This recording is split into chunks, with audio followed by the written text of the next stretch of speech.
screenshots to do questions 8 through 13. So this section of a larger report is called The Challenge in Rural Areas, Limited ID Office Access.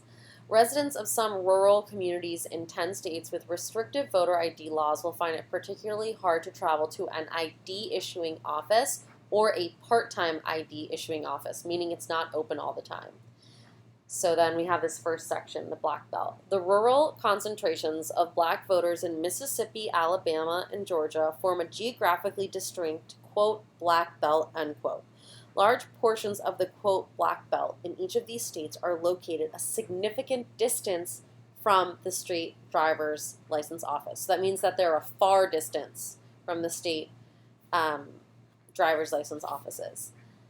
For instance, in 11 contiguous, which contiguous means sharing a common border that it's touching, county. So in 11 touching counties in Alabama, all of which are squarely located in the Black Belt, that means that they're right in the Black Belt, all state driver's license offices are part-time and are open only 1 to 2 days per week. More than 135,000 eligible voters live in these 11 counties. Nearly half of them are black, and the black poverty rate is 41%. So I just want to remind us that the driver's license offices, these part-time open places, that this is where people would get their ID, which would then allow them to be able to go vote. So if it's only open part-time, that means that it's a lot harder to get an actual ID. So now let's look at the second screenshot, which I'm going to read the description of Figure 1 because it gives us a lot of important information.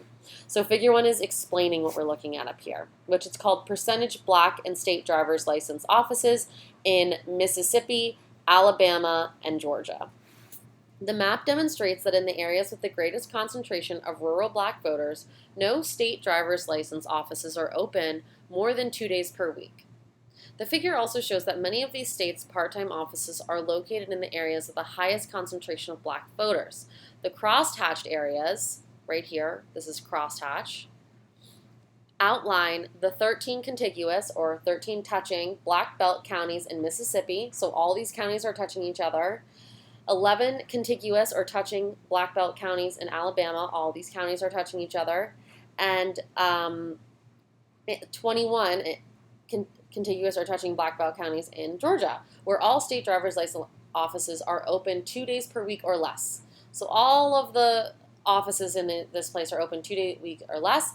And if we look at the key here, it says the percent of the population that's black, and the darkest red color is really focused in this area. So this would be the black belt right here. And then we also see that the hours open per week, look, it's the smallest dots in these areas. So voters living in the Black Belt in Georgia and Mississippi may face similar hurdles. As in Alabama, there are 20 contiguous counties in Georgia and 13 contiguous counties in Mississippi, all within the Black Belt, that do not have a single full-time driver's license office. So what this was explaining, just really made clear in this last sentence, none of these counties have a full-time driver's license office for people to be able to go to and get an ID so that they can then go vote conveniently.